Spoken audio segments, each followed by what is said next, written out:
ബദരീങ്ങളെ സഹായിക്കാൻ മലായികത്ത് വന്നിറങ്ങിയ മലയുടെ പിൻഭാഗമാണ് ഈ കാണുന്നത്. വെള്ള മണൽത്തരികളാൽ സമൃദ്ധമാണ് ഈ മല.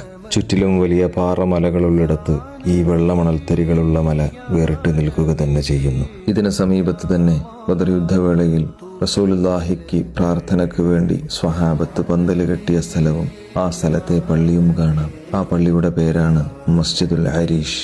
ബദർ യുദ്ധത്തിന്റെ സാഹചര്യവും ചരിത്രവും അറിയാവുന്ന ഒരാൾക്ക് കണ്ണീരോടെയും ആത്മാഭിമാനത്തോടെയും അല്ലാതെ ബദറിൽ നിന്നും തിരിച്ചു വരാൻ കഴിയില്ല. ഇതാണ് ബദർ.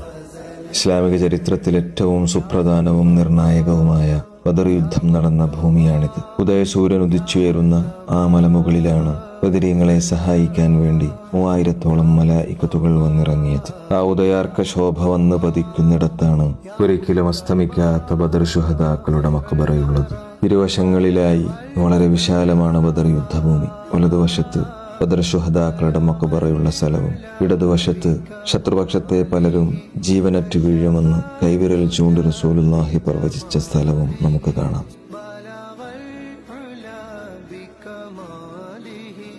كشف الدجى بجماله حسنت